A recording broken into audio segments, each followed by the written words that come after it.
Hey, home theater nerds, welcome back. It's Thanksgiving again, and we have a new cast. But let's go around the room here with the introductions. First off, we have John, also known as Steve Brock. We have Rob H. in the top right corner from AV Rant. Oh, John Brock, also known from the Brightside Home Theater Podcast. What a great home theater podcast that is, by the way. Never heard of it. Hey, well, Bottom right corner, we have Lee Overstreet from the AV Rant Podcast. And to his, if you go to the left, you have Tom there from, what's the name of your podcast again? I don't remember. You don't remember. You don't remember anything, do you, buddy? I don't know. No. Of course, he puts the rant in AV Rant. That's Tom Andrew over there. And then in the bottom, below me, in the bottom left, we have Andrew, also known from the Brightside Home Theater Podcast, the only host on Takeover Tuesday, co-host who have appeared 3 times. He also does a little-known website. What's the name of that one? I can't remember. I think it's AV Gadgets. Oh, that's who's the editor of that? Some schmuck. I don't know. Yeah, some guy. It's just a terrible human being. It does It's nothing. a love but fest this year, apparently. Yeah. All right. trying to That's the antagonize way we're gonna go. the But all right, public. okay, DJ. This is what happens when DJ doesn't write down what his introduction is Oh, going to I've be. been preparing all year. Every time He's been Tom, preparing for literally minutes. For this podcast. minutes. This is already a Minutes. little testy, isn't it? It's just- No, that's I feel tension. Tom. Well, it is Thanksgiving first and foremost. I think we're all thankful that DJ is here and able to record with us. If you've been listening to his podcast, it seemed like it might be a little bit touch and go. How the heck are you, DJ, health-wise? Because that's what matters the most by far in all of this. I am very good. If it wasn't for, like I said before, if it wasn't for sitting down in front of a computer, you wouldn't even know I had an issue. So, but let's not dwell on that. That's Well, we just want to know that you're doing all right, that you aren't risking life and limb to be here with us this year. So, I would. That's exactly why we ask. That's the problem. Looks forward to this so much, as we all do. I do. And thank you. I want to say thank you to you, Rob, because you've had a lot going on in your life. So everybody has. Tom's had hurricanes come through. Lee, I've been keeping up with you by listening to AV Rant. Everybody's had their trials and tribulations this Been year. some stuff, man. Yeah. And and I've been busy myself, and we didn't schedule this on time, and which is a lot of the reason why the HT guys aren't here this year. Rob knew he was getting back in his house, and he's like, he emailed everybody. You put this together this year, so thank you, in buddy. quotation marks. I knew I was getting back in there. So thank you, Fingers Rob. crossed. Thank you for putting this together this year. You as usual, you're the MC, so take it away and let's have some fun and get this done before Tom, falls asleep on us. Yeah, going to turn into a pumpkin pie. That's what's going to happen. Well, this is the 3rd annual crossover event between our podcasts. We're calling this one Thankful Everywhere All at Once. We have to stay in the multiverse of podcasts. So welcome, everybody. We're all very thankful to be here. We've got Aura and Braden, the HT guys, along with us in spirit, but schedules didn't allow them to actually be here in video and audio. So that's all right. We're very happy to have John here and Andrew here filling out those seats, and really, really nice to have this group together, be able to talk about home theater, the year that's just gone past.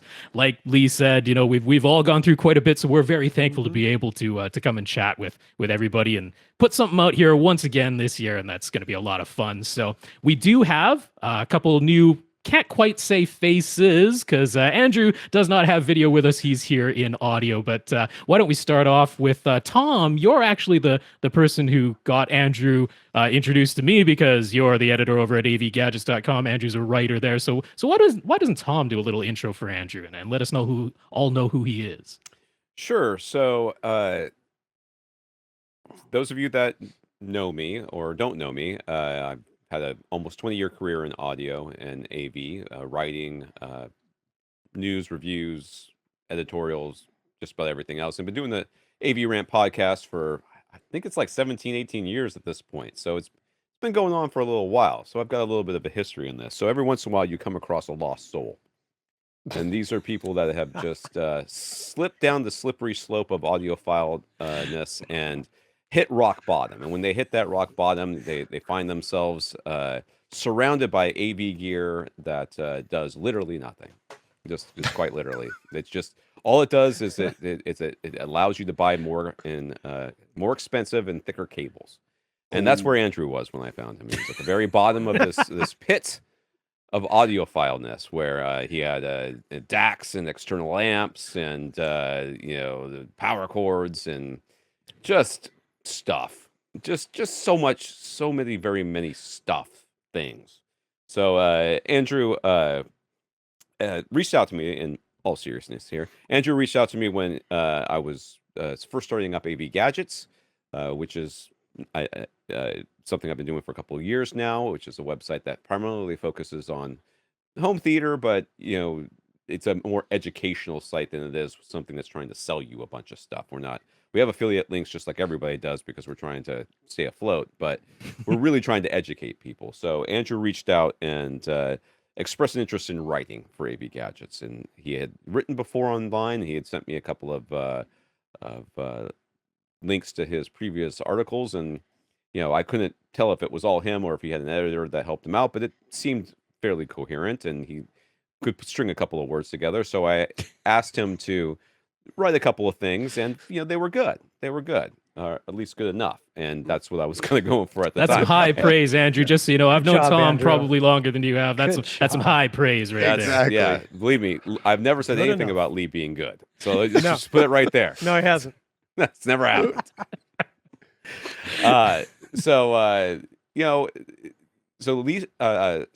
Andrew started writing for me for AV Gadgets, and it's been quite the learning experience, I think, for both of us. But I'll let him speak more to this. I have challenged him, and I have given him articles to write that I knew when I gave it to him, it would challenge some of his conceptions and preconceptions of how things worked in audio. And with that, Andrew, why don't you chime in here and talk a little bit about writing for AV Gadgets? Thanks, Tom. When I did reach out, I'd been a long-time listener to AV Rant. I listened to these folks actually while I was building my home theater. So that was sort of in my ear the entire time. So I sort of, kind of cut my teeth in the AV world with those guys. And I guess prior to that, I've always been an AV enthusiast. My tagline on the site is, I've been spinning vinyl since I was a kid, which is true. I've always been a music enthusiast. My roommate and I in university had probably the coolest setup ever. We had the 28-inch Sony Trinitron, Kenwoods and Serwin Vegas, you name it. So we were always, there with the stereo gear. But I really, got an interest in writing after listening to Tom and Rob, give some advice. And I've always liked writing, and it was a way for me to keep, my creative side going and to keep engaged in the hobby. So as Tom said, I reached out to him and said, hey, do you want me to, or can I write for you? And he's like, yeah, send me some stuff. And it has been a challenge because it's really hard because you read all this stuff, you have all these forums, and it's so easy to get caught up with this is the next best thing. You need to get this one thing. It'll make your system so much better. And then you buy it and you sit down and you listen to it and you don't hear a difference, but you're convinced you heard a difference because you just spent something out for this. So, so it is true. I had DACs, I had external amps, I had every streaming box, and now I have a soundbar. I sold it all. I have a soundbar now. I talked him too far off the edge. Yeah, that's going a little too far. The overcorrection happened there. That's Well, great. I'm happy and thankful that Andrew's here because he's just brought the Canadian quotient of this podcast up to 1/3. Yep. So that's pretty nice. Well, I'd like to point out something here. It's kind of funny that Tom is in the middle, bottom middle here. He's the foundation pretty much of this Thanksgiving podcast. Tom's the only one here that was a podcaster, started as a podcaster, and is a podcaster. Everybody else here is a listener that joined in. I True. listened to you guys, started my own. I brought on Andrew and John. We'll talk to John in a second. And Lee, I believe you're the same situation, correct? Yeah, they were looking for somebody to fill in about Yep. 2013. And I Yeah. mentioned I had some radio background and had the equipment and had some knowledge of audio and video. So made sense. And they're like, yeah. Yeah. And Well, Grammar Rob, right? Yes, Isn't that that's what your name was? absolutely Yep. So Yep, we all I wrote to Tom and Dina. I'm like, yeah, you got to correct some of those words in there. Yeah. Yeah. Tom So- has fond memories. PTSD just written across Tom's face when I said that. Let me give you the perfect encapsulation of Rob. If my relationship with Rob, this happened this weekend. As I was driving home from Alabama. Sorry, Lee didn't stop by. I didn't care. Wait, And, what? What? As I was driving home from It's Alabama, not that big of a state. if it wasn't I got football season, he would have stopped in. That's Ah. right. Yeah, I can't do the Crimson Tide crap. Oh, So, so I much got fun. a text from Rob, and the hands free was on, right? So the maps was on. It was like, so Google says to me, "You have a text from Rob. It's very long." Oh yeah.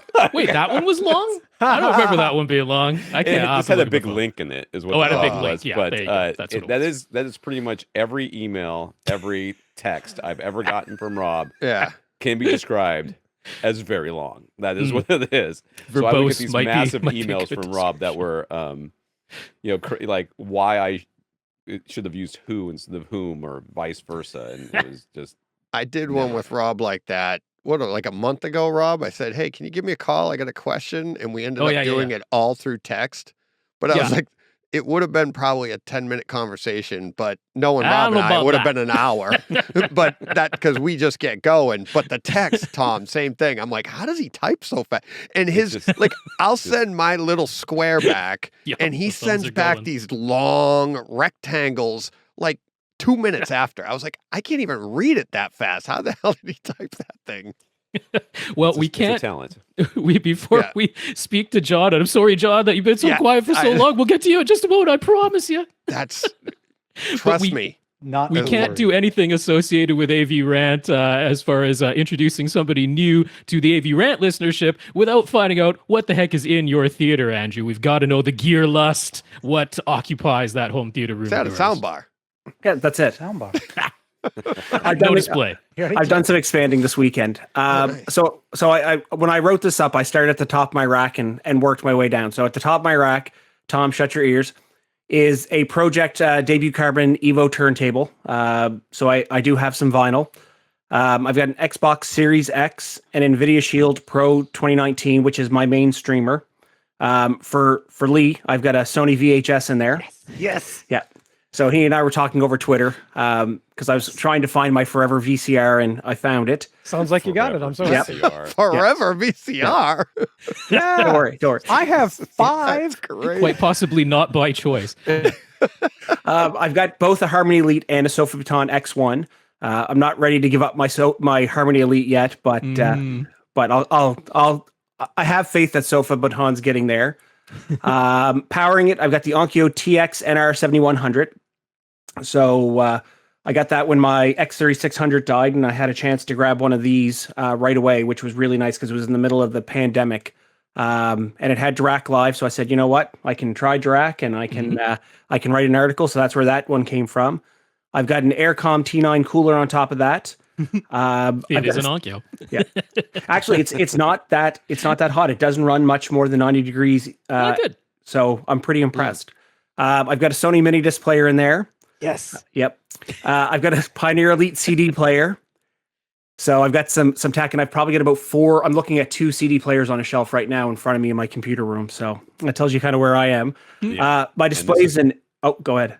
This is after I talked him down from a whole bunch of other stuff.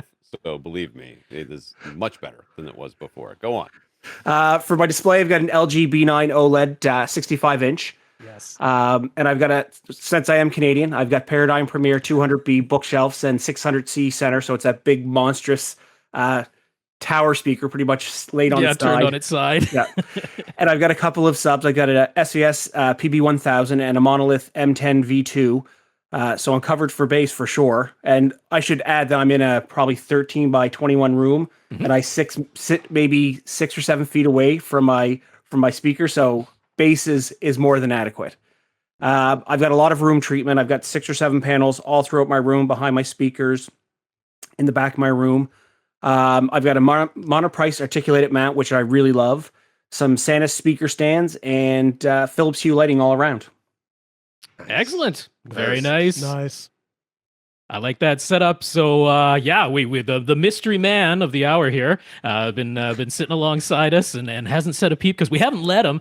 John is joining us this year, a new guest to this crossover podcast. Now we're here, the AV Rant crew, we're meeting him through DJ's Brightside Home Theater podcast. So much like Tom introduced Andrew, DJ, why don't you say a few words about John? John, then we'll let you finally speak. No, I'm just kidding. Steve comes to us. I wanted to try it out even more. Why not? We should just make it really clear, though, because not everybody's watching the video version of this. DJ has a podcasting partner now. He's not doing solo anymore. His podcasting partner does have the same name, John, but that's not this John. This is a different John who has been on Takeover Tuesday a couple of times. Same state, so it could be confusing. There you go. It can be confusing. So, John, why don't you introduce yourself to our audience? And then, yeah, we got to find out what's in your home theater, too. It's some pretty impressive stuff I'm looking at in this little shared Google Doc we got going. Well, DJ, you can, if you wanted to say anything, I mean, you don't have to, but Yeah. DJ never gets to talk. I don't want you to talk. Never, I don't want to talk over you. John's one of my listeners that, for Right. people that don't know, that listen to AV Rant and they haven't heard Brightside Home Theater, I do take over Tuesdays, where I host listeners every Tuesday. And John reached out to me a while ago, earlier this year, and we had a conversation. And his story of his home theater that he's in right now is absolutely amazing. I'm gonna link that podcast in the show notes to this, because what he has been through, what he went through, moving from California to Texas, and issues that he had, and the positivity that he showed, it's literally it's what Brightside's all about, to be honest with you. We've had great conversations otherwise too, but he's always just positive about it. It's like he had setbacks, he had issues, and he's just like, you know what? But this is just fun. It's the journey. And he's so right. And that's part of home theater. One of the experiences that we have is building our theaters.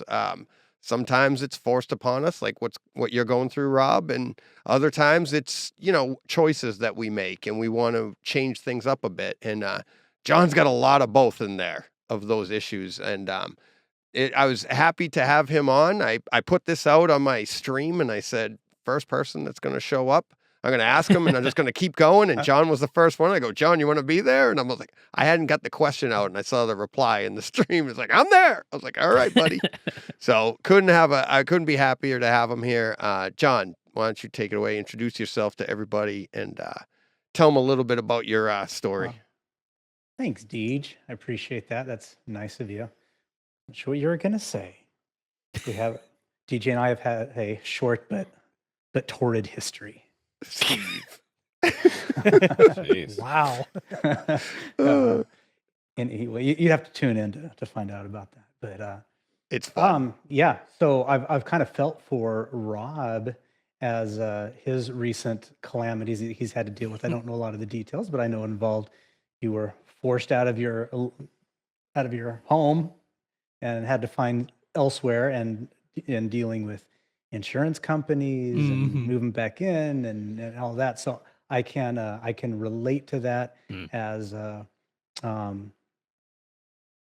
of the houses I was in, and we were getting ready. We were doing some remodeling in California, and I was getting ready to build this home theater that wasn't the ideal size, but I was like, hey, there's a room available, so we're going to use it.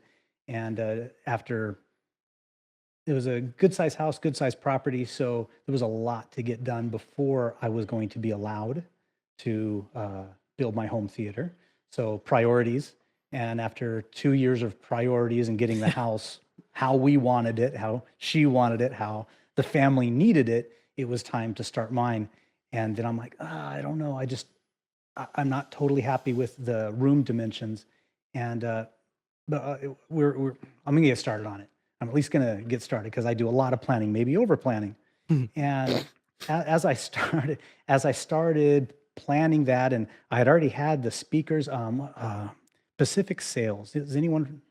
I think it's Not probably only familiar. in California. Nah. They had something similar to. They're attached to Best Buy somehow. So Pacific Sales had a lot of high end, mid. They had a lot of clipped speakers, but Pacific and high end appliances, home appliances. Washers and dryers and refrigerators. But they were clearing out their home audio section. They were sending it all to Best Buy, to the Magnolia Best Buy. So they had some stuff. So I bought a bunch of reference clip stuff. Had it all. It was all boxed in this room, ready to use it. And then we decided, you know what? I don't think long-term California is, and we lived there our whole lives, and the kids were getting older, and I don't think Southern California is where we want to set deep roots. So we started looking elsewhere, and as we did that, we decided on DFW area of Texas, the Dallas-Fort Worth area. And as we started doing that, we put the house on the market.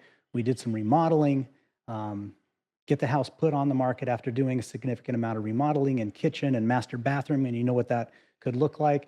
And a plumber comes in, steps on some pipes. We're all gone. Floods 3 levels of the house. I'm gone. I'm watching this happen on my security cameras. Yeah, I can commiserate. I'm watching water fall on my computer desk that's on the 3rd level, which means, and it's coming. I know that means it's coming from the attic. Yep. So it hit all the levels, destroyed all the remodel, and then he ghosts us. Plumber takes off. We never find him again. That's its own story. Wow. So we have to take it off the market. We have to rebuild. We have to get it perfect again.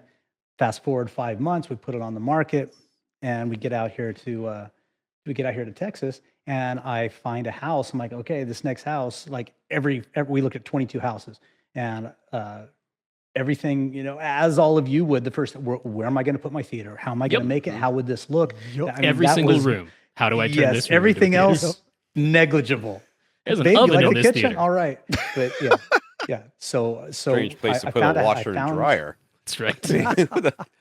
So we find a house that has a detached building above a garage, kind of like where Fonzie would live. And it's, I assume some of you understand what that means. Yeah. So it's a room above, I forget what you call it, a room above a detached building above a garage. And it was the perfect setup. Not perfect. It's still an A-frame, but it was very workable, and it was detached. And it's like, this is the house, babe. So I'm convincing her on all of the other things. Reference level won't be a problem for the bedrooms inside the main house. That is the dream, right? Yes. So, but of course, some other things have to be taken care of. So we're moving around. We still have the pods out in the driveway. We're moving in, and we're 9 days in 2020. Did everyone else have a fun 2020? Was everyone's 2020 just stellar? Unremarkable. Everybody's. If I remember correctly. What could have gone It's wrong? hard to The remember disease I 2020. got that year wasn't great. So here we are, 2020. Is that we what you're move calling in. your Tesla these days? Sorry. Yeah, no, that was 21. It didn't turn into a disease until this year. Oh, geez. Sorry, John. Go on. So, no, not at all. So beginning of summer 2020, we're 9 days in. I'm in the garage organizing my tools on this pegboard that already exists in the garage. So I'm happy as a clam. I hear the fire alarms going off. I don't pay attention because fire alarms are always going off. I know it's in the middle of the day. My wife screwed up on something in there. And so I keep hanging my tools on, and doing my organizing of tools. And I get a call from my wife. I'm like, what? John, do you hear that? Get in here. She's screaming at me. And I'm like, yeah, it's a fire alarm or, smoke detector. To figure it out, hit it or something. She goes, get in there, the house is on fire. She tells me to go into the house if the house is on fire. So that's maybe. Clearly does not understand how. She fire wasn't is. happy with you. So- Yeah. So get in here, the house. I'm like, okay. So once I get in the house, they're gone. they're out of the house. I don't see any fire. So I go upstairs. I'm like, okay, there might be some smoke going on, but I can't see anything, right? And by this time she's calling, she's screaming, get out of the house. Well, I'm looking for it. So I go in part of the attic. It's a walk-in part of the attic. I don't see anything. So I go to the pull-down attic and I start going up the ladder, and the heat is so intense. I'm like, this feels like death. And the whole attic is glowing. I can't even get my head into the attic. That means the whole attic's on fire. I mean, it was hot. You know, those movies you watch where they're screaming and fighting in a fire and talking? Yeah. That doesn't happen. Yeah, So I guess we got to look at the and, silver lining, which is at least this time your attic wasn't filled with water. You know? right. It wasn't Not yet. water yet. Not yet. But what happens after a fire happens? Yeah. So I'm like, okay, I'm out of here. So I got out. Fire trucks show up. I think we had like 11 fire engines show up. Now we're 9 days into the house. There's boxes everywhere. The pianos were the only thing in the pods that hadn't got brought in yet. And then the firefighters proceed to set out to destroy the attic, to flood the attic with water. Well, the water doesn't stay in the attic, of course. No. So that Gravity. destroys the whole house. Yeah. So now we have caked insulation everywhere. Everything's ruined. All the boxes are ruined. Every room is pretty much trashed. And now I go, okay. The next day, so everyone's fine. Everyone's okay. I mean, the house is destroyed.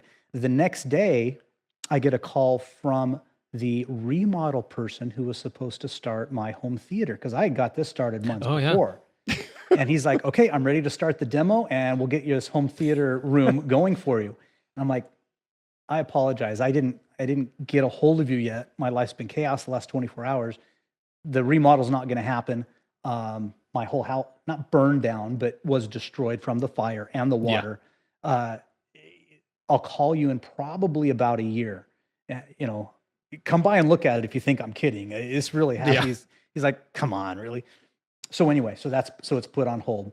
So in the meantime, now I have a year and a half before I get back in, and I'm just creating my theater. I've been thinking about it. You know, I've been building it since California, and I didn't even end up using those clip speakers.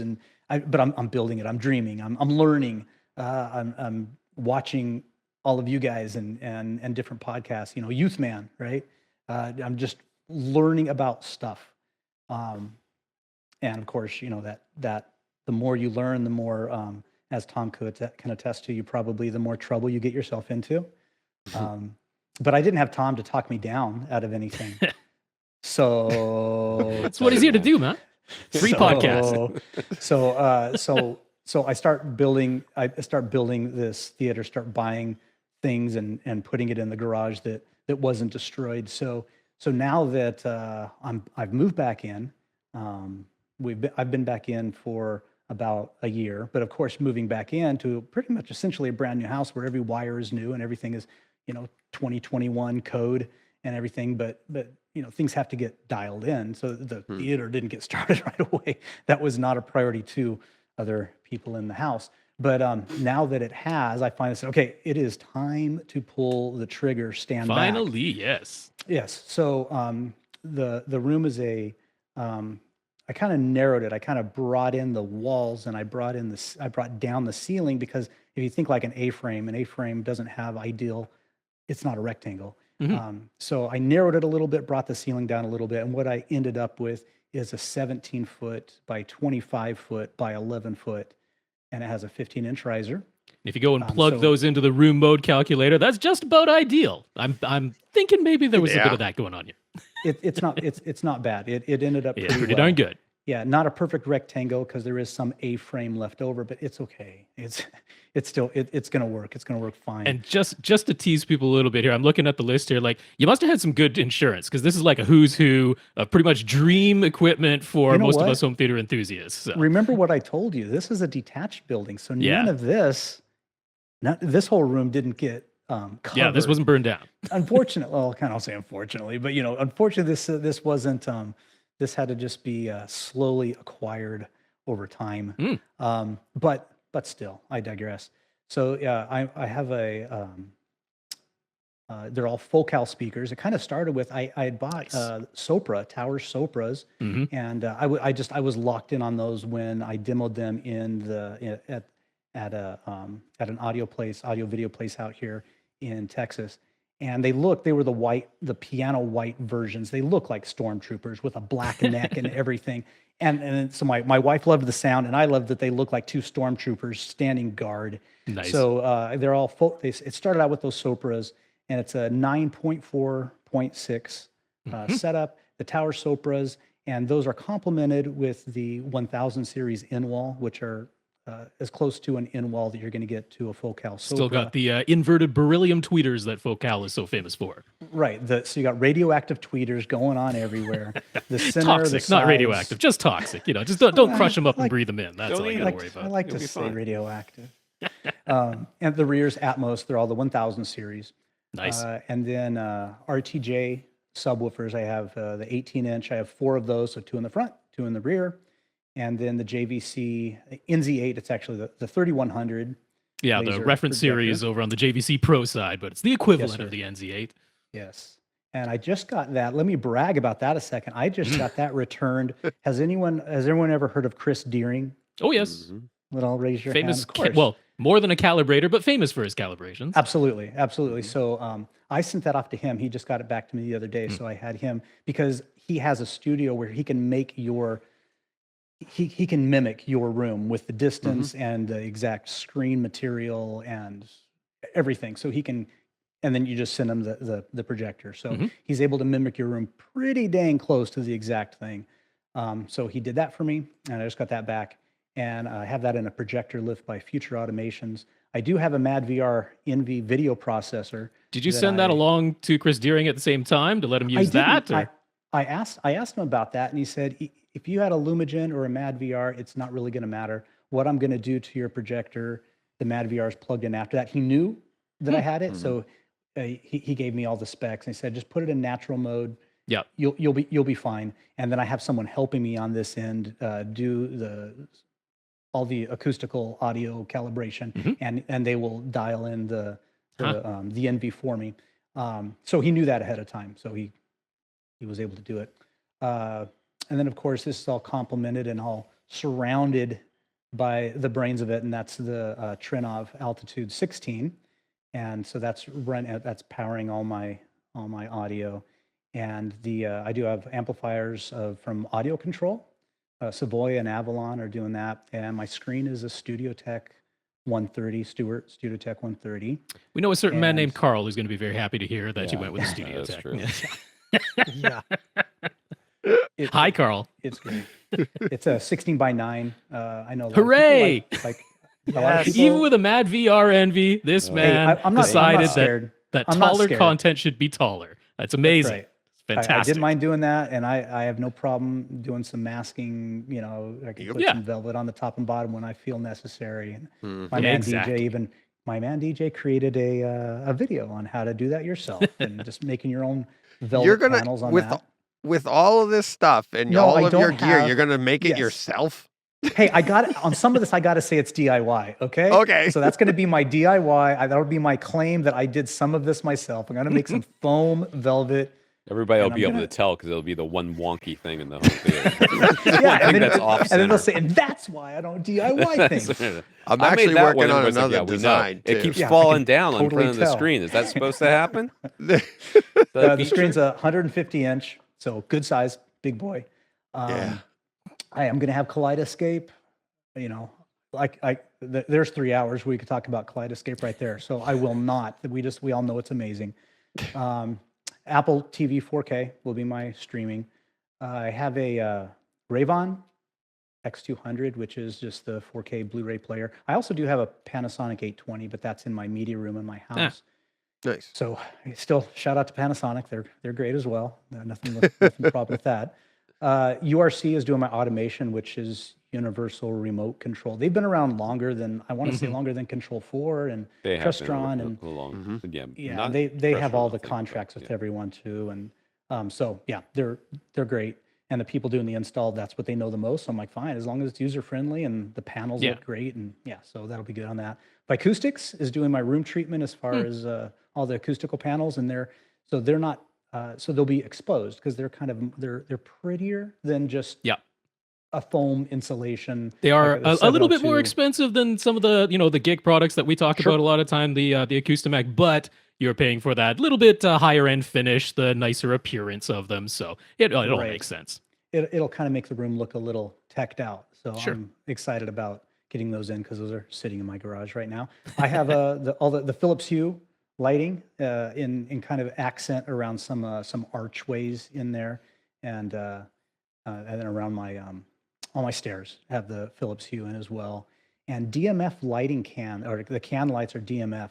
If you don't know anything about DMF, I encourage you to look into those because they're guaranteed to have 1% increment dimming all the way down to 1% without flickering down to 1%. And that just impressed the heck out of me.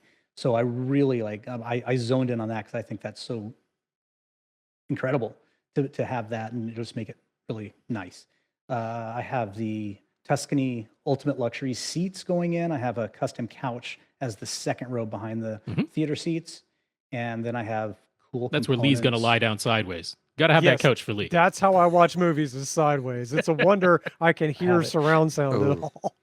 I have it ready for you. That's I have the pillows fluffed, and then cool components is I have I think three of those cooling my rack, and I guess the audio control they're not D's, H amplifiers, so I guess they run pretty cool, but just between components, still got to have a little bit of coolness going on. And actually my whole rack is underneath; it's on the garage level, so I won't have to worry about venting any heat into my room or noise or anything that can come of that.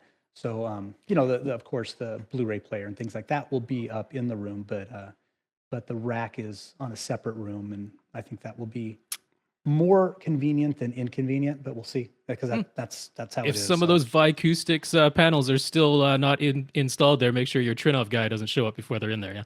Yeah. Yes. Yeah. Everything's going to be just as it should be before the calibration's done, because we want that dialed in perfectly. So that's my system. That's my story. And I'm just here because DJ invited me, and you guys are way above my level. And I don't think so. I think you have, glad to be here, by a pretty good margin, the most expensive theater out of any of us. DJ would be second closest, but I don't think it's quite up to that level. So, but the knowledge you guys have. Oh, come on. My version of Kaleidoscape is called BitTorrent. So, hey, I might use that from time to time, actually. Once in a while. It's helpful. Do people still use that? Because I feel like an old guy every time I'm like, okay, BitTorrent still use it. Okay, because I do use it. I mean, definitely. Right. Still. Okay. So there we are. We've been introduced to our new cast members here for this year. Once again, this is Thankful Everywhere all at once. So we want to go through what we're all thankful for this year. We haven't had a chance to talk to Lee in depth. So why don't you start it off, Lee? What are you thankful for this year? Well, if we're starting first, we're just talking about tech stuff, AV stuff, because there's, health would be pretty high up on that list, and having people be healthy. And I'm very thankful that I have no real problems, no physical problems. I got some. My wife is doing so much better now. Everybody's hanging in there, and I like that. But that is number one for sure. But speaking of tech, it's got to be fiber for me this year. Yeah. Because we finally got symmetrical gigabit fiber at our location. They've been teasing us with it for years here, and no data caps. It's making streaming just absolutely magical. I don't have to worry about anything. It even helped my mom. She got fiber at her house this year as well, even though she got the slower quote unquote slower 300 megabit per second plan because she didn't need anything more.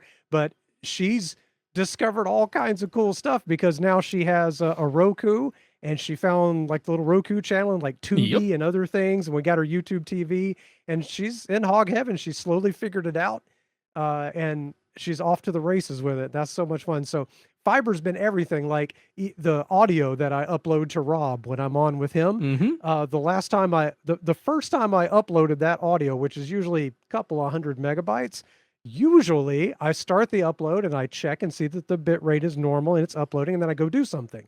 But by the time I clicked to see if it was uploading, I thought it wasn't working because it was done. Yeah, it helps when I was doing that all from my car. So yeah, thanks for sending that over quick. Right. So what did you have and what do you have now? What What speed were you at, and what speed are you Oh, now? well, we had Comcast where the upload speed was in the 300, no, the download speed was in the 300 megabit per second range, but upload was capped at 12. Ooh. 12 Sometimes. in I was there. 2022. I was at digits? 15 for a Yes. long time. Yeah. 12. Whoa. Not 12 gigs, 12 megs up. Yeah. So to go Wow. from 12 to 950 Yeah. is quite the difference. So fiber's everything, and no data caps either. So the aforementioned program that rhymes with Schmidt-Schmorant has been also interesting as well. Or, DJ can just hook you up with his connections and get you Kaleidoscape because you'll be downloading those movies in no time. All right. What I mean, I'll take what I can get. Sure, why not? But also, the other thing I've been very appreciative of just in the past few weeks is listener suggestions for movies for me. Oh. Because I decided a few to several weeks ago, it's time to learn how to watch movies again. I realized that my attention span has degenerated so much that I get mad at 3-minute TikTok videos. I'm like, oh, it's a long one. And scroll on past that. So like something's got to give. That's not good for your mental health, right? And got some really good suggestions. I don't know if anybody cares too much, but I know that Daz, who was a listener to AV Rant, and he became a friend of mine on Facebook, he suggested several. So I watched The Vast of Night, was a cute little low-budget sci-fi that I enjoyed a lot. He suggested Synchronic. I watched that. It was all right. I also watched... I just found on my own Prospect, which is another like sort of low budget sci-fi that was really good.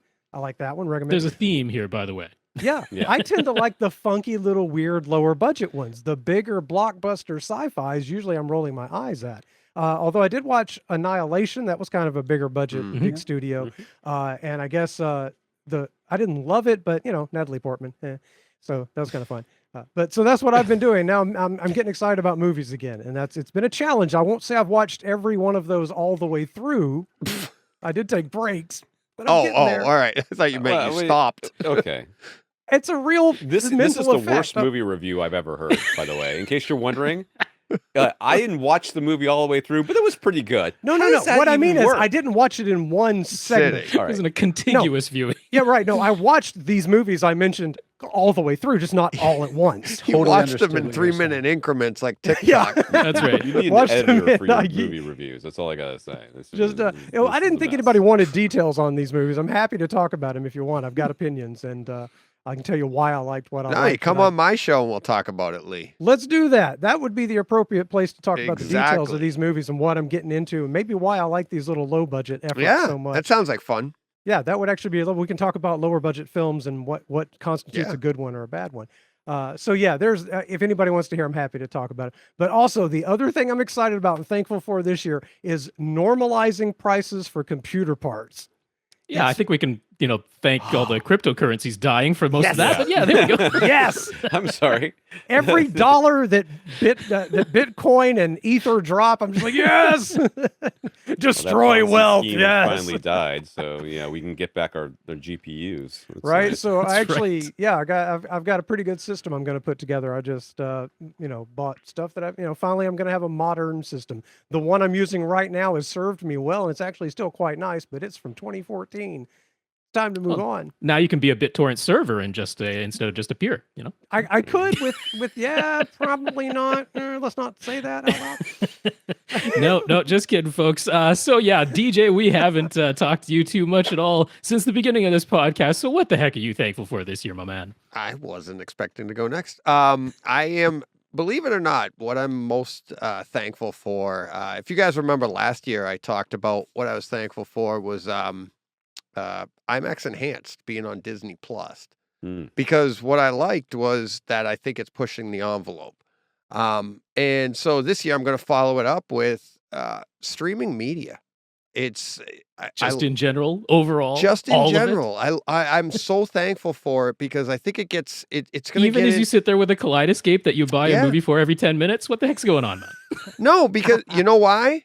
Because What does our DJ do for a living that he's got this disposable income? That's what I want to know. That's what I want to I know. work what for his myself. job is. It's I pay called card. debt. yeah, no, No, I don't. no. All right, go on. Sorry. No, but No, streaming media is like, and it falls right into, I came up with this before I knew the topic, but it kind of gets into the topic of that, like, where is home theater going? How, what is it? And it's like an audio file didn't start as an audio file. You just started listening and you become an audio file as you educate yourself into what you're supposed to be hearing and through it, right? Or Well, misinform yourself, as the case might be. But yeah, well, there you go. whatever. But there's an education there. Nobody is born hearing everything correctly, right? So streaming media, to me, if we had something like this back in the 80s when I started in home theater, we're getting streaming media right now is getting so close to physical media that Agreed. it's almost negligible, right? I mean, audio has a little bit more to go. Which but- shouldn't be the problem. I mean, if we got the bandwidth to do Right. 4K HDR video, Right. getting us to just lossless immersive audio really is not going to be the bandwidth Right. hog that can't be overcome. So that's But- a little bit disappointing. But we'll get there. We'll But get there. think of the quality that people are getting just streamed into their homes, and like Lee Yeah. said, with getting fiber now, it's like he can stream. He's got no glitches or anything, and but a lot of the bugs are still being worked out. Of course, like Tom, you had the issue watching the football game on Amazon, and some TV. There are bugs there, but these bugs are minor compared to the bugs that we had called snow and tapes breaking and wearing out and laser discs and all of this other stuff. But streaming media is bringing more and more people into home theater, and that's what I'm thankful for, because the pandemic alone, they went to streaming media because they couldn't put it in a theater, right?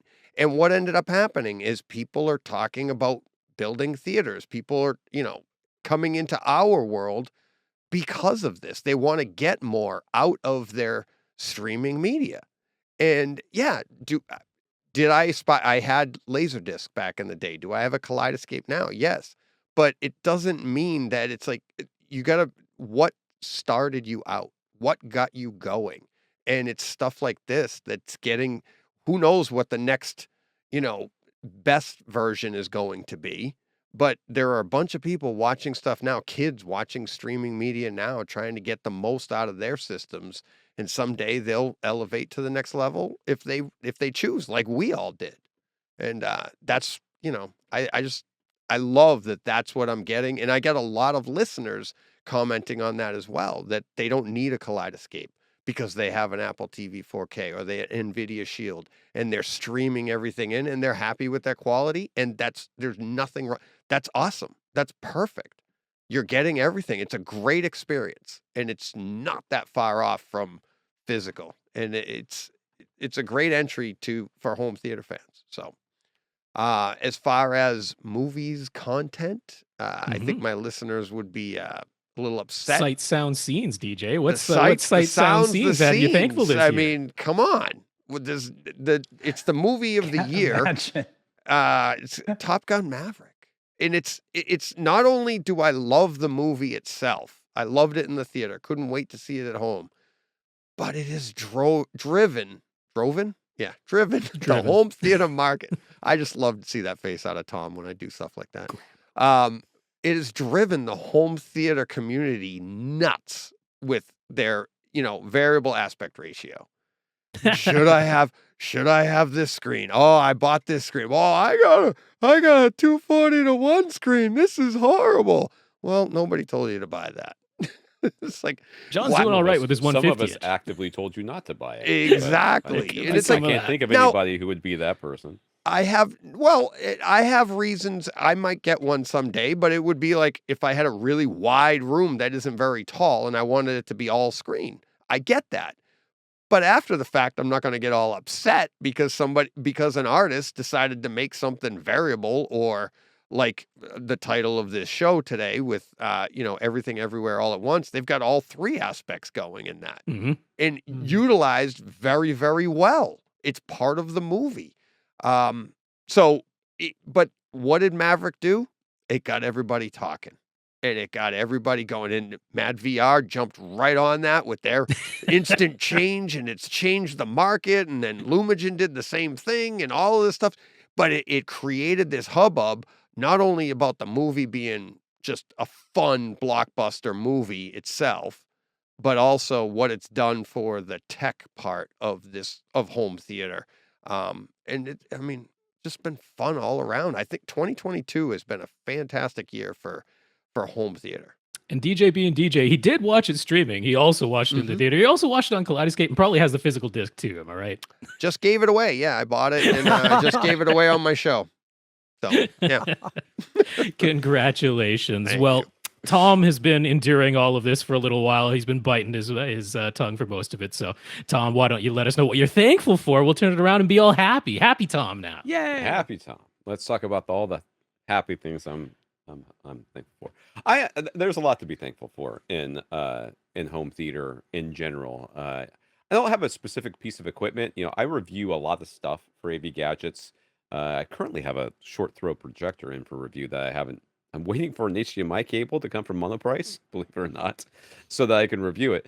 But there's a lot of stuff that I could be thankful for, but I am going to be thankful for something that doesn't exist anymore, and that is the home theater in a box. So for many years, at the early part of my career, there was this huge trend of having what we call collectively a home theater in the box, which is the 5 or eventually it was 7 speakers and a box that they called a subwoofer. Yes. And sometimes I love that as sometimes in a sub. yeah, had to stop myself there. And they would have a receiver or something that build itself as Sometimes a receiver. proprietary. Many times proprietary. A Not lot of times always. with DVDs or Blu-ray players built Mhm. into them and other things. Maybe that could be your forever, or whatever the heck it is that you're looking for these days, guys. But these things have gone the way of the dodo. In fact, I did a search recently, like Best Buy and Newegg and stuff like that, and there's still a couple out there, but they don't exist anymore. And Mm. I think this is a great thing. Now, of course, what killed them was sound bars. Sound bars are what everybody wants. Nobody really wants a home theater in a box because they didn't want the wires to begin with. Mhm. They wanted surround sound, but Right. what they really wanted was just a speaker to go up front, which is why I would walk into people's houses all the time and see a bunch of speakers sitting at the front of the room. Yep. I'm like, well, there's like 7 speakers up there. Why are they all in one place? And why is You that see place the- over to the right side of your TV? The longer And- horizontal one is in the bottom left-hand corner of their TV cabinet behind the door. It's like, how come the voices sound muffled? Oh, I've Hard been to figure my out. uncle's house back in the 2000s once when he had 5 speakers on top of an armoire with a TV in it. Nice. Yeah. And So I had a lot of explaining I had to do. so I'm happy that has gone the way of the dodo because it does 2 things. First, it gives the customer, who are most people out there, what they really want, which is a single speaker solution that's at the front of the room, and they can have what they want, and they can realize eventually that it's not what they expected it to be. It's not what's promised on the tin. They did not get the surround sound experience, the Atmos experience, all the other crap that it says on there. So they go looking for the step up, and there's no more home theaters in the box to buy, which is fantastic because they have to actually go and buy a real home theater. They have to buy real speakers and a real receiver, and they have to do a little bit of research and figure this out, which I think is a huge benefit because it takes away that sort of, I don't have to think about this too much. I'm just going to buy this thing that's all together in one big set. And for me, I think that's a benefit because what we're seeing, at least in my mind, is a lot more people who are interested in it. The pandemic, of course, really motivated this. Interested in having better sound at home, have tried the soundbar option, realized that the soundbar option wasn't what they wanted. They wanted something more movie-like, and now they're having to go out there and get it, and they're not able to go just buy that single box solution, which is again going to be another disappointment. It gives them, you get to entry level, and then you can actually get someplace good from there. And the key here, I think, more than anything, and Rob and I have talked about this a lot on the AV Rant podcast, but it's very easy to find reasonably priced, decent speakers and decent subwoofers these days. For a long time, and I mean, even if you're going to go the projection route, projection screens are like cost nothing compared to when I started. When I started, a projection screen was $3,000, just any size. Pick We a were size. so happy when Karada arrived and Yeah. brought the prices to under $2,000. That's right. I mean, it was like it's like a huge deal. So prices have come way down, but the quality, the cutoff point where you go from it's good to point of diminishing returns is come way, way, way down. So you can really get a really decent system for not much more than you would have spent on a home theater in a box, but it's way better. So I'm really happy to see that sort of trend. And it's been all spurred by market forces and what sells and that sort of thing. I mean, home sound bars are insanely expensive these days, right? Some It of used to be Good Some, ones yeah. are, yeah. a couple $100, and that's you couldn't spend more than that unless you try. I mean, you have to really Right. you have to go to Yamaha and get one of their digital sound projectors, which nobody understood how those worked. They were, just a bunch of tweeters as far as anybody could tell. So, nowadays they have tons of options because people want to spend more money hoping to get something better, but they it only gets so good with a sound bar. So I think it's really good that that there's no more home theaters in the box and that we can actually get people into real home theaters for a pretty reasonable price, I think. And the second thing I'm going to be thankful for this year is Reddit, and it's because much like the beginning of Star Wars, you have to go through the terrible bar full of unsavory types who are trying to kill you in order to realize your true potential as a human being. And I've spent an inordinate amount of time on Reddit recently because for AV Gadgets, one of the things I like to do is come up with articles based on people's actual questions. And I get that from the podcast quite a bit, or things Rob and I talk about, or just things I'm thinking about. But going on Reddit and seeing some of the questions that I'm like, there's no way somebody's actually asking this question. Like, this question is so off the wall that I cannot believe it. But then you'll see it asked over and over again. And there's people out there who just literally don't know. Some things that I feel and you would feel, and most people listening to this podcast would feel, are just common knowledge. So going out there and finding these actual questions that people need answered, and realizing that they're getting Reddit answers, which are either wrong or just mean. Right. Sometimes Yeah. Or both.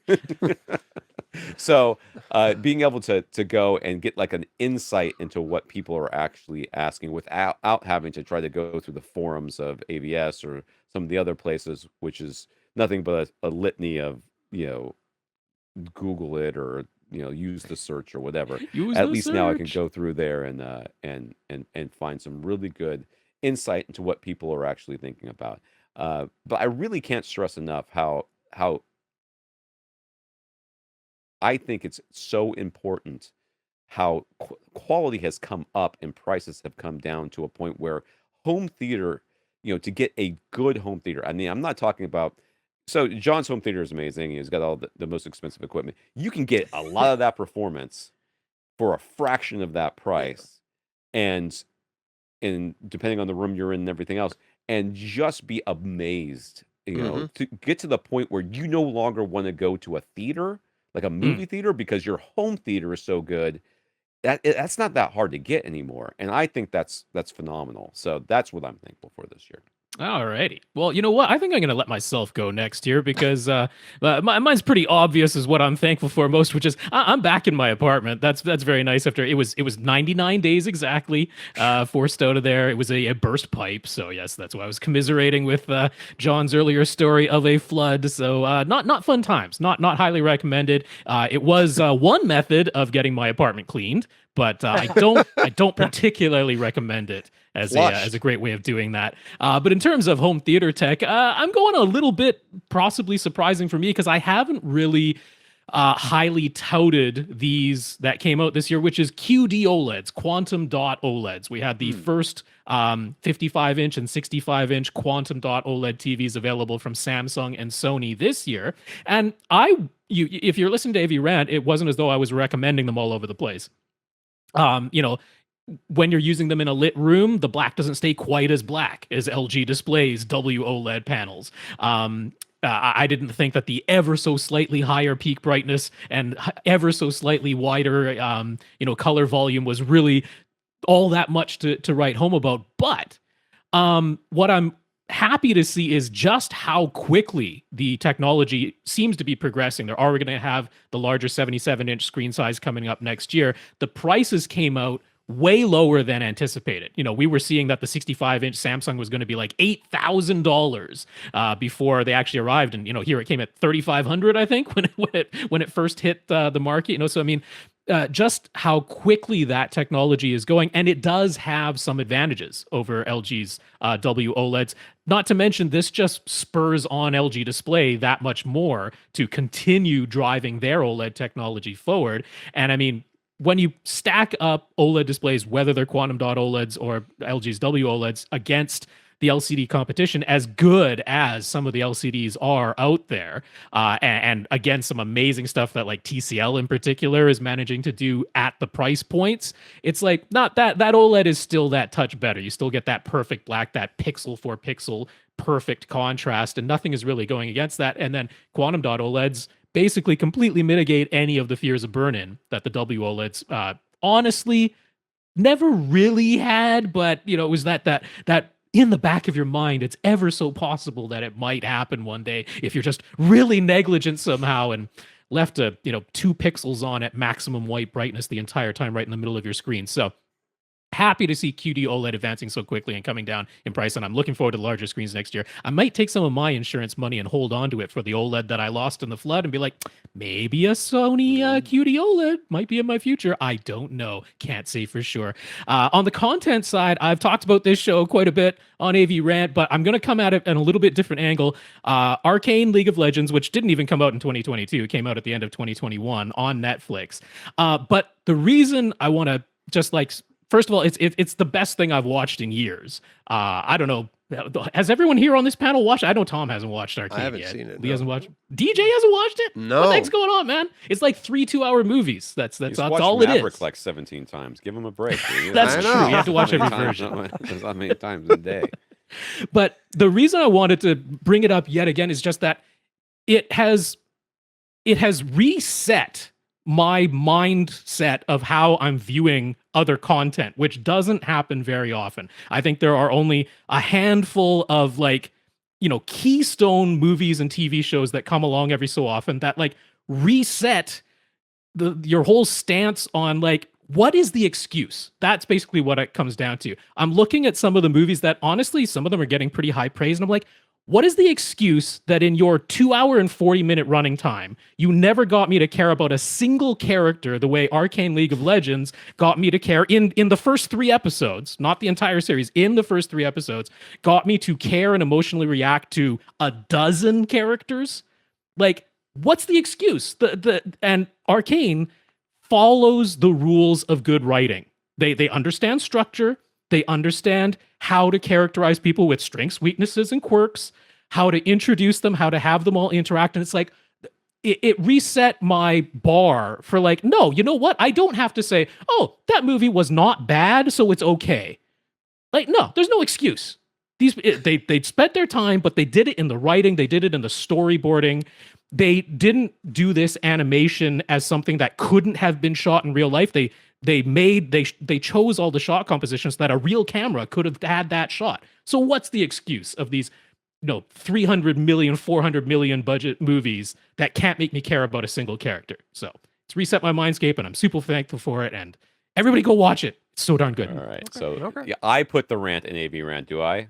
Is that I was what's just happening going here? to say, Tom, he's been hanging out with you too long. I mean, that's He's awfully angry for Canadian over there. That That's all I interview gotta was say. getting up there, yeah. even the Speaking of- ending. Even the ending when he goes, "That's what I'm thankful for." That's what I'm thinking for. I'm not going Pass to take the it mashed anymore. I'm potatoes. mad as hell. It's animated, and it's made me animated. Yeah, But speaking but that's great. of polite and Canadian, Andrew has been sitting there like a church mouse. If you want to, go into this Canadian stereotype of being overly polite, my goodness, I haven't heard a peep out of you, Andrew. It's time for you to talk and tell us what you've been thankful for this year. Well, I think I'm thankful that Tom has finally broke the brainwashing and has gotten me to sell off all of my stuff, which has now helped me feed my crippling vinyl and VHS addiction. I'm working on them, guys. I'm working on them. You know what? It's funny because I was always on the bleeding edge. So when I had my Trinitron and all that stuff, and the next thing came out, I had a Laserdisc player. I remember when I got my first DVD player. I always was getting the next, and I threw everything out because I was like, I'm never going back, and I'm never going back. And then this year, I found myself going back, and I got back into records. I got back into CDs.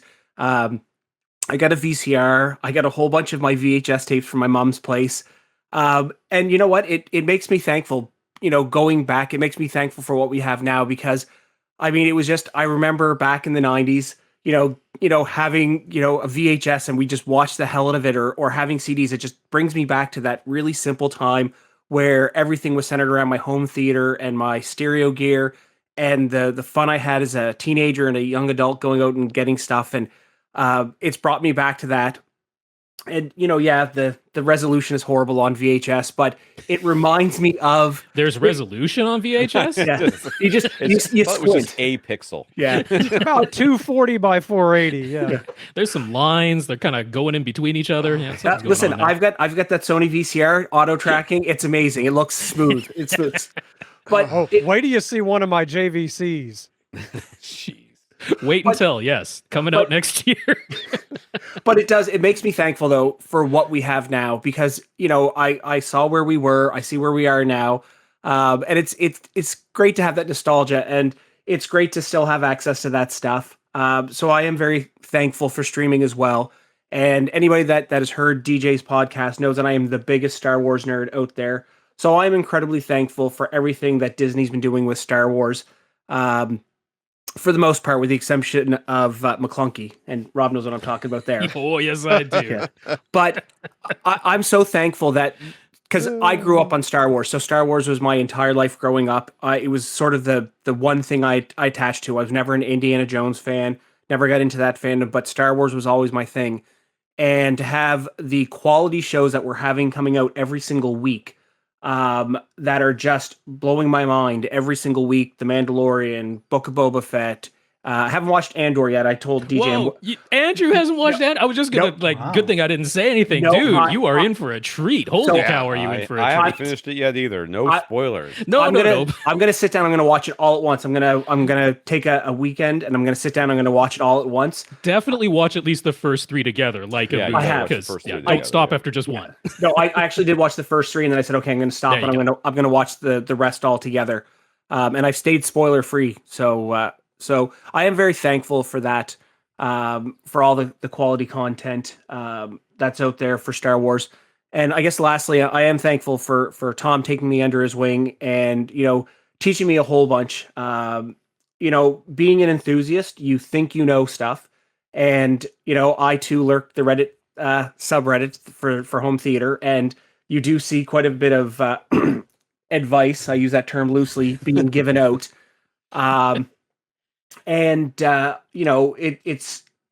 It's interesting now that I'm on the other side and I'm learning more and I have to put out content that is being scrutinized by people. And that actually has to have some accuracy.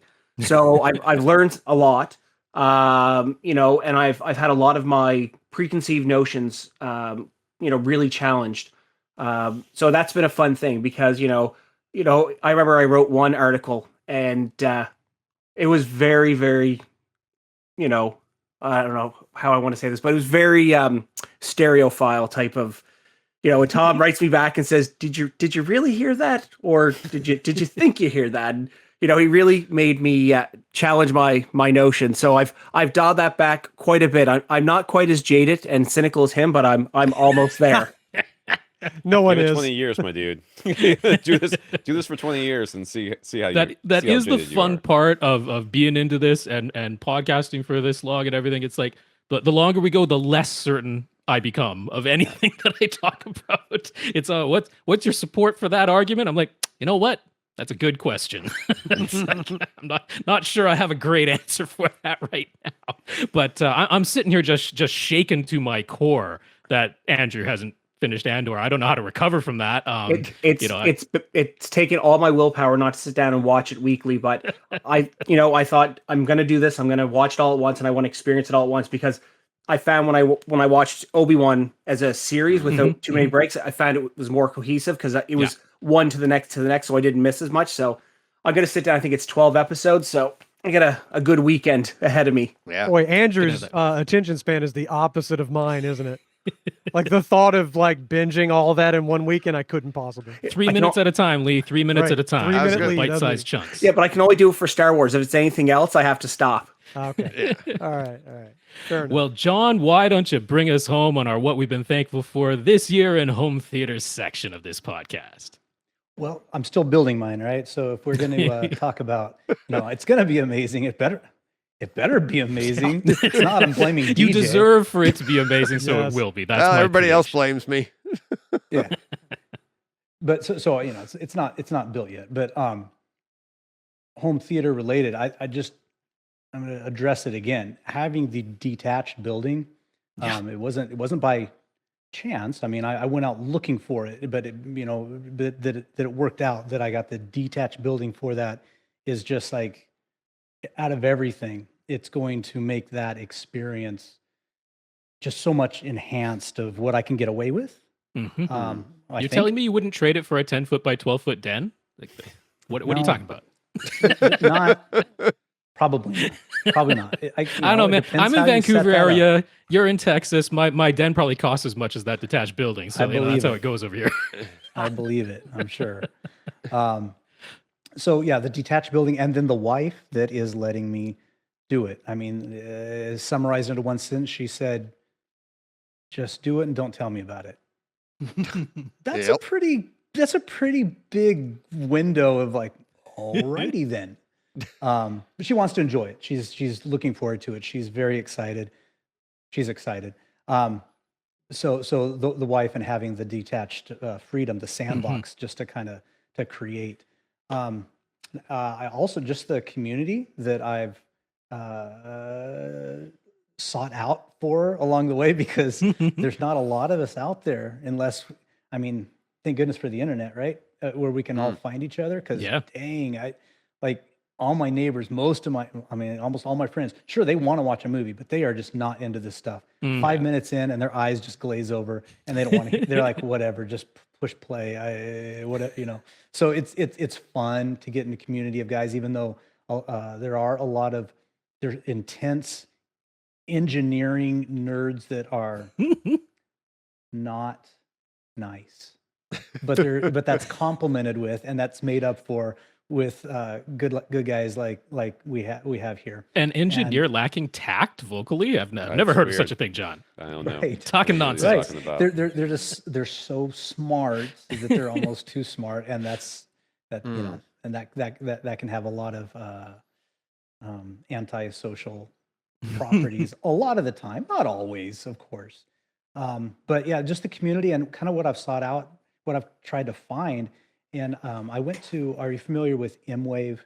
It's Youth Man, Michael Stevens, he kind of created it with a friend of his. So I went up to that. That was in Kansas City, so it was not that far to go to that. And so I met people up there, and we did some home tours, and I got to see some of this before I created my own theater. And so again, just getting together with a group of guys and doing some blind tests and learning about the Mad VR and looking at the different projectors and all that. So I was developed that community there, obviously. And then Cedia was here in Texas, in Dallas. So that was wonderful, because next year I think it's in Colorado.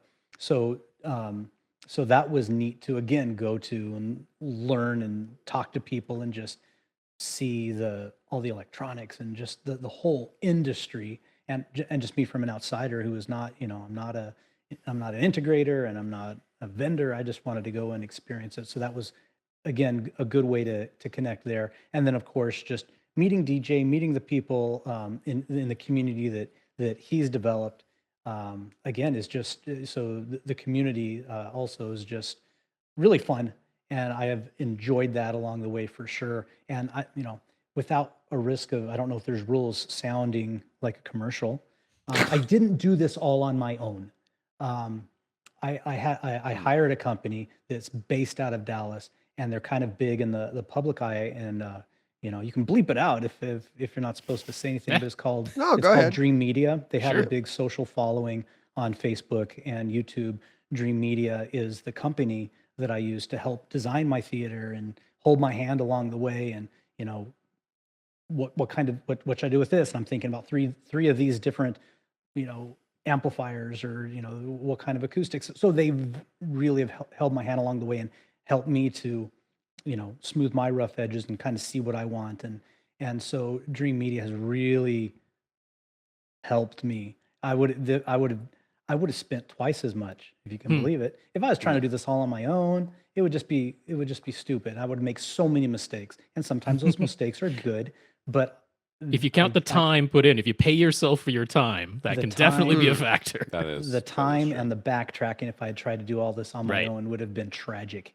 So, I'd be too, I'd be a fifth of the way into this project, where really I'm looking to wrap this up and have it functioning by mid-December.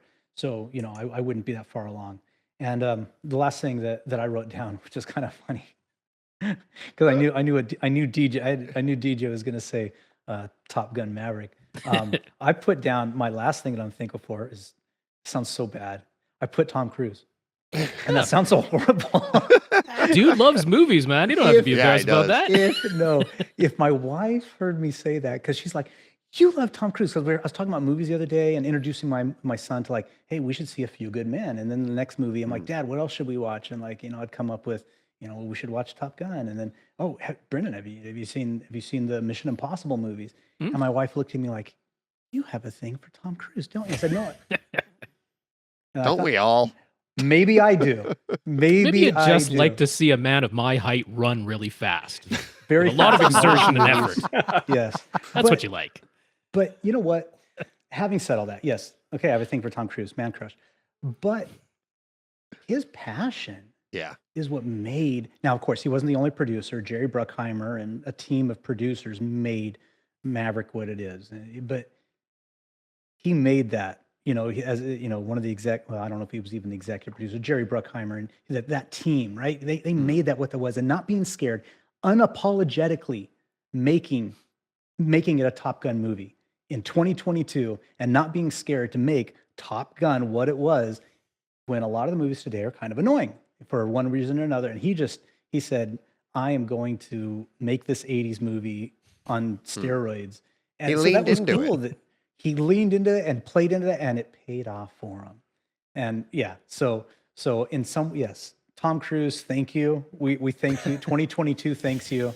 What an amazing year. Besides Dune, Yeah. What? Yeah. Top Gun Maverick is just stellar, and it's because of him and his team. So Welcome back to the movies. That's what it's all about.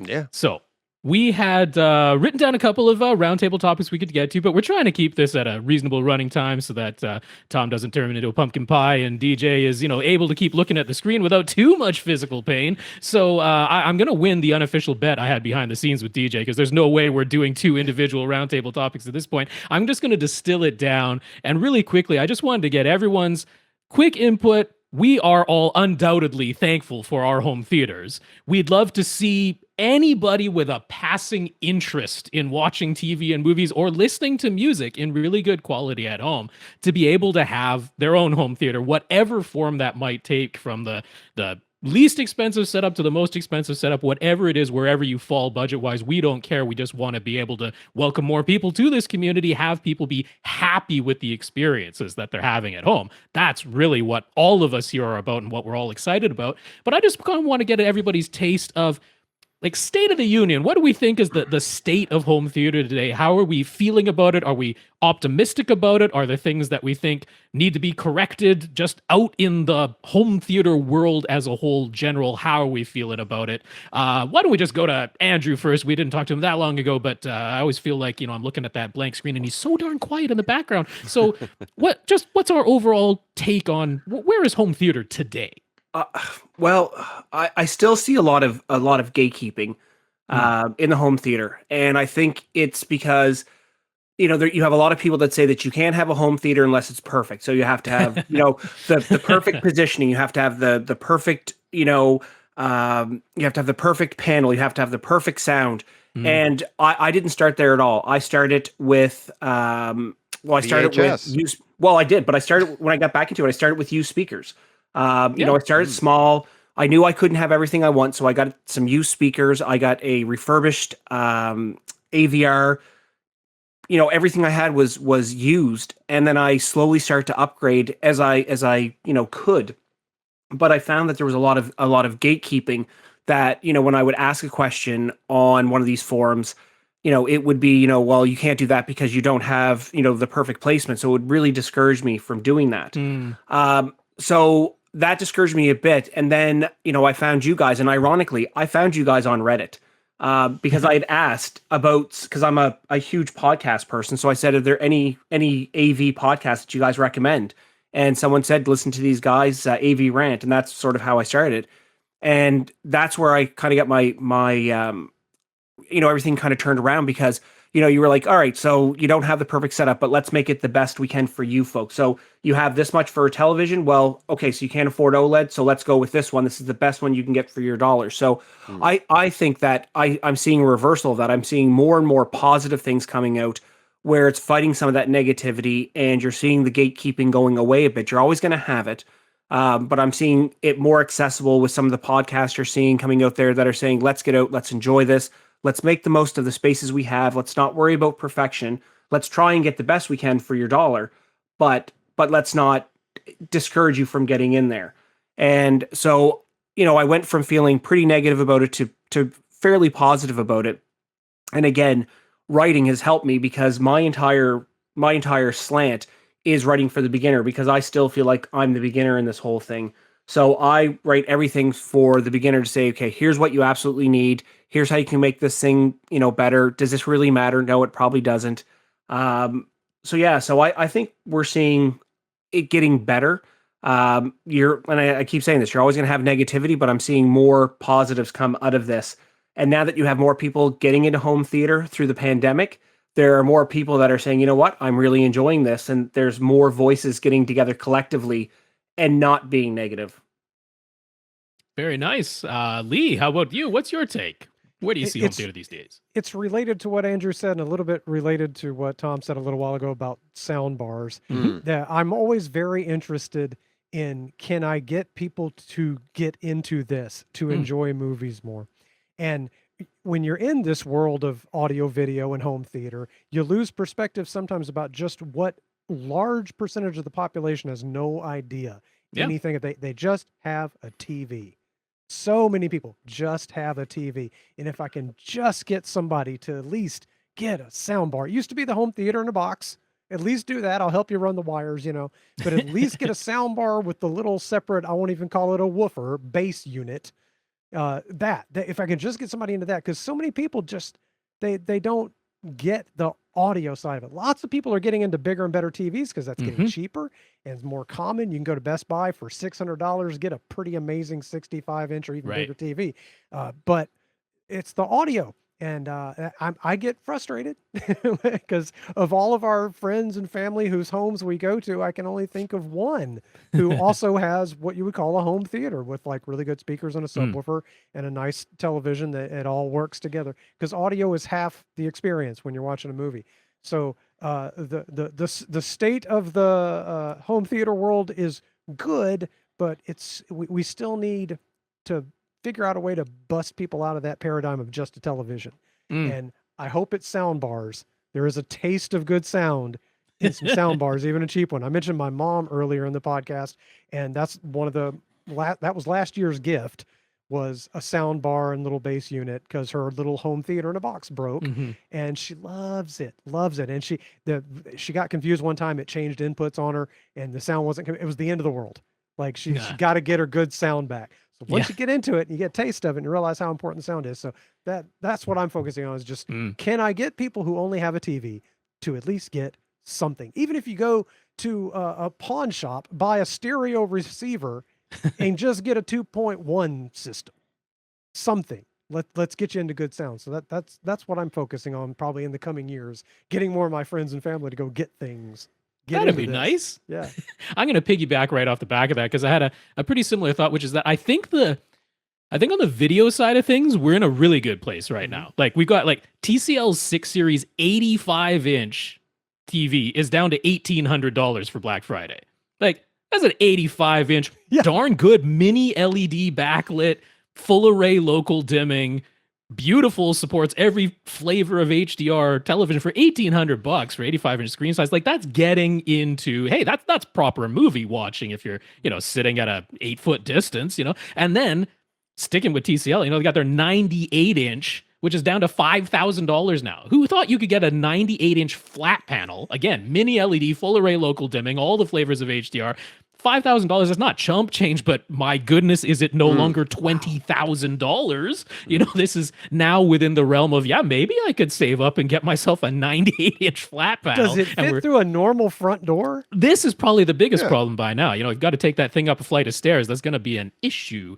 But I'm thinking on the video side, we're in good shape. The ultra short throw projectors, again, might sound surprising coming from me, but like I see the tremendous value that they're offering now. And again, we're talking with a proper ambient light rejecting ultra short throw screen combined with, $3,000, $3,500 for these triple laser, ultra short throw projectors. Like, are you going to have the inky black level of an OLED or even a full array local dimming LCD? Well, no, not even in the pitch black or with the ultra short throw screen, but there's something to be said for 120 inches just sitting there that you can actually, watch a football game and have it look really darn good, even with some lights on. Like that's something we just didn't have at that price point before. Yep. And I think we're in good shape there. On the audio side, I'm almost seeing like the two strata, like a stratification is my personal viewpoint of at least what I'm seeing in terms of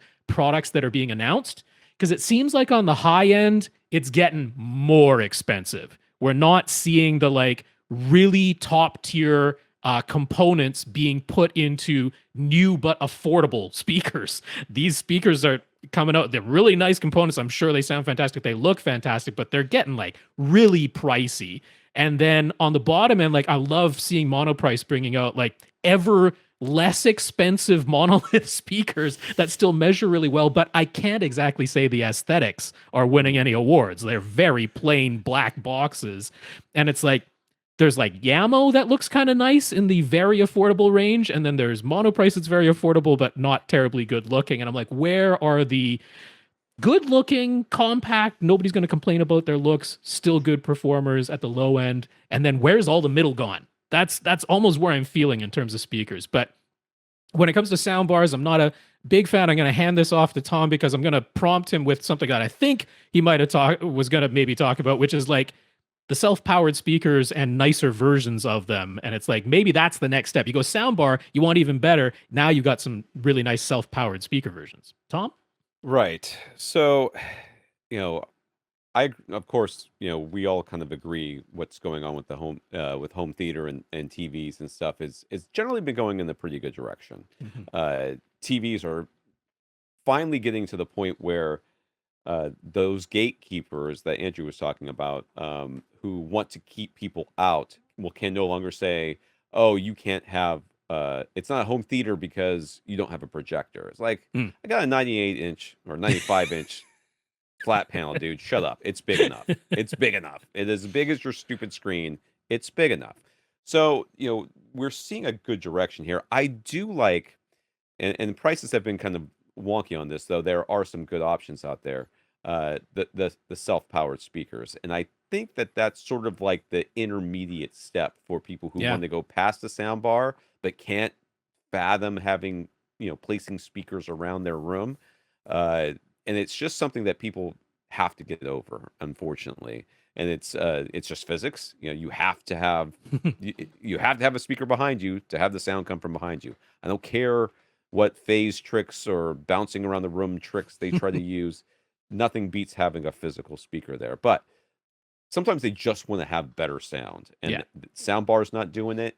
So they go for the self-powered speakers. And we're seeing Kef release some really Yeah. good but quite expensive models. Sure. But we're seeing other stuff come out too. Like Fluence has introduced quite a few self-powered speakers that are reasonably priced. I mean, they're not small, but they're bookshelf speakers. And I think people are okay with that once they get past the fact that they're having to get over the soundbar thing.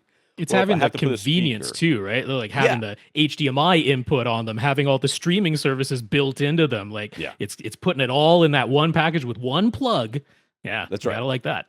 Plug it all into your, directly into your TV, and all you need is a power plug up there. So now you're one step closer to have a full home theater system. And I for a long time, the only self-powered speakers that were out there were computer monitors Yeah. of any kind, and we're now really starting to see more options in this direction. I think it's a really good direction for home theater to go. Yeah, Klipsch, SVS, they're in there too with those types of designs. So Yeah. I like to see that. John, how about you? Where are you seeing the state of home theater? I mean, you're right in the thick of it. Yours is being built, and you're at a more expensive price point than I am. But I think you're going through a lot of the same research and seeing the same trends. So what's your take on it? Right. Well, having come just from CEDIA, and when I was at M-Wave, which was up in Kansas City, one of the people that was up there was Foam. I didn't want to say FOMO. Well, that's his channel. help me That's how out. everybody knows him on YouTube. Yeah. Yeah. So he was there, and I was talking to him, and then and talking to people at CEDIA, like, what? Because at CEDIA they had the Samsung The Wall. Hmm. I don't even know how big that was. It was the size of a wall. I forget. and then they had one that was on the other side of the wall, was like the mini wall, and it's like and so that's the micro LED technology, and and they're $250,000 to I want to say till $800,000, but even that you can make them even bigger than that. So you can make them 3 times as big as what they show as the wall. So I was talking to him about just that technology and where do you see this happening? So we were talking about how he's even because he's very knowledgeable with TVs, the ins and outs, and just very techie with that. And he said he's even seen some now that the next thing, like, because how do you go bigger? How do you get a 110-inch TV into a house through a door around a corner? And he said they're coming up with flexible screens, like really flexible, and they're not here. Still developing the technology strong in Japan, but that's kind of the next phase. And of course, that's going to be ridiculously expensive because it's new tech. But when we see things like the walls come from $500,000 down to 250,000, it's still way far away from a 150-inch screen that you would put in for a projector, and you could get for say 10,000. A projector and a screen. I mean, you get it for less than that, right? You could get a screen and a projector at 150-inch at $5,000, or maybe even $4,000 with a short throw. But if we're talking about the perfect blacks and everything of an OLED or And just the in case micro anybody LED. somehow isn't familiar, we should mention that the wall is a modular display. It's almost like a series of panels, Legos. 23 or put 27 together. inch tablets basically Right. that have no frames on them, so they all just stick together. And if you get As big as you really wanna close, make it. you can see a little bit of the seams, but from normal viewing distance, You- it just you looks can't like see- one right. contiguous display. Yeah. So it's new tech. But having said all that these new TVs, I'm excited to just see how these flexible TVs and roll up TVs Yep. could come into play when the price point comes down. We might not even need our projectors anymore, and they aren't going to radiate some significant heat. Which the wall, Yeah, you it gets can- toasty. you can. I mean, especially in a room, and if you're watching a 3-hour movie, it's going to affect the temperature of the room. Yeah. But Yeah, you don't just need the panel; you need a pony panel on your electrical panel to put that thing in there. right. So I'm just excited to see what's going to happen. Like, how far are we away where we can ditch the projector and the 160-inch screen and go to, an equivalent OLED. I'm going to say OLED, but it won't be called an OLED at that point. A micro LED, 10th generation where Hmm. we could have a 150 inch with the perfect black, because it's coming. But Yeah. I'm excited to see what that's going to look like, and the price come down. Cool. Well, DJ, bring us home. What's going on? All right. State of home theater, I think, is pretty much as right where it's been. I really think that it's like you think back to when we started talking to Andrew, we started with VHS, right? And you go back to those days in Frankenstein systems that Tom and I talked about the first time he was on. Yep, there we go. Lee's Lee showing his proudly. TDK, and it's like, what did we do back then? It's like, as home theater enthusiasts, we What are you doing we with those? we threw our systems together. How Lee, did you find one that quickly? he's in his den area. Oh my Yeah, goodness. look at him all. Okay. Yeah, Lee is where home theater was. You're right about that, DJ. right. That's amazing. Exactly. Cassette tapes.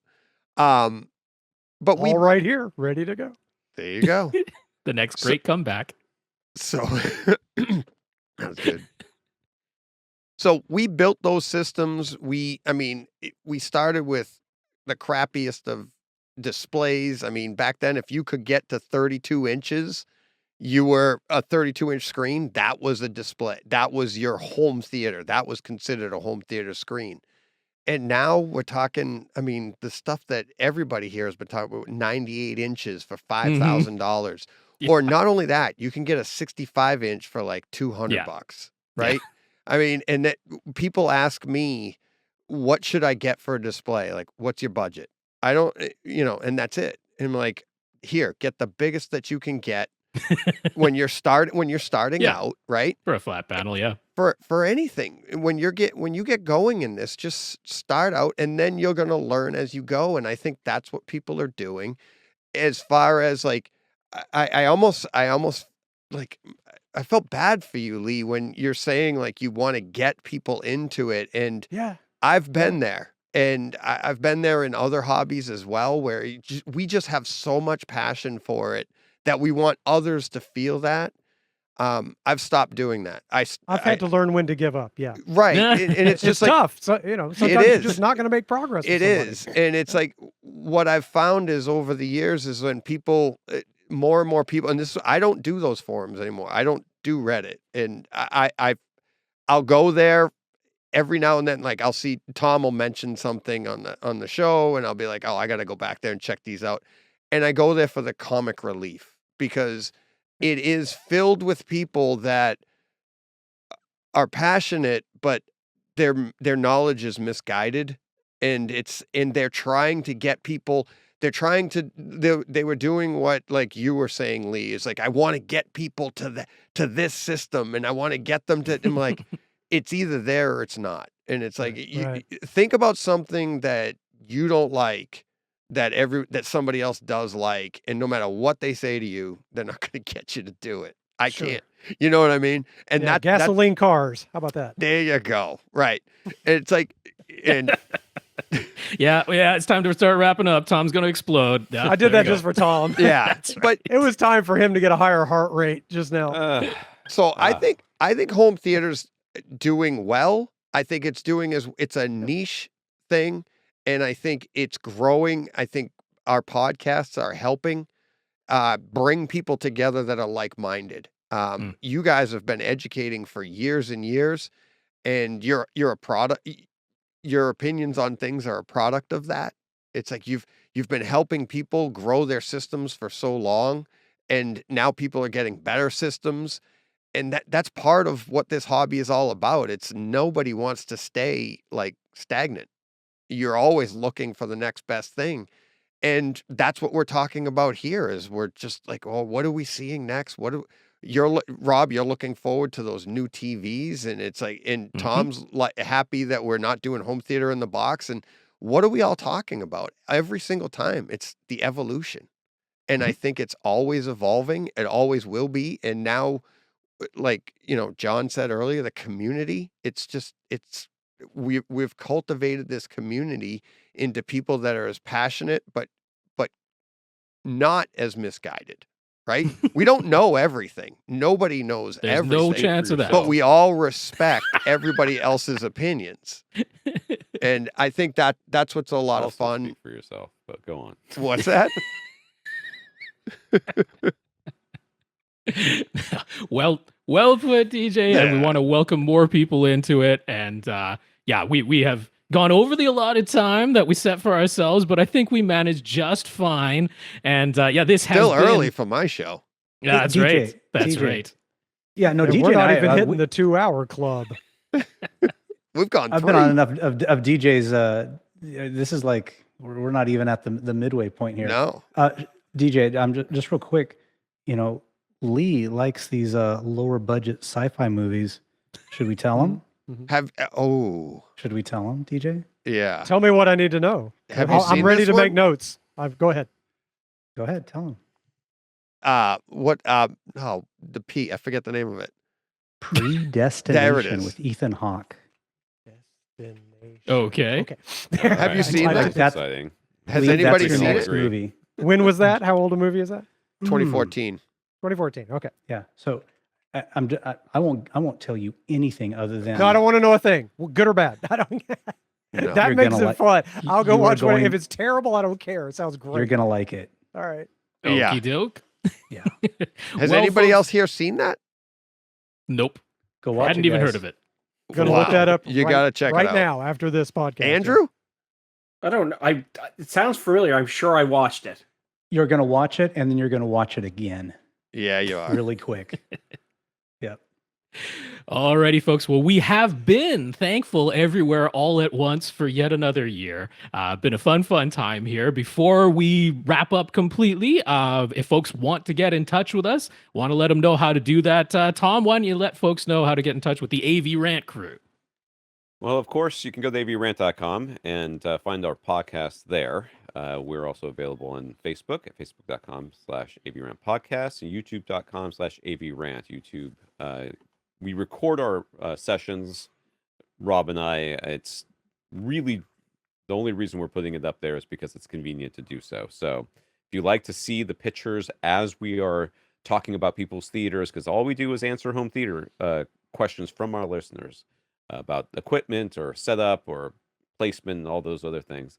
So we will mention that we're looking at pictures or we're examining pictures.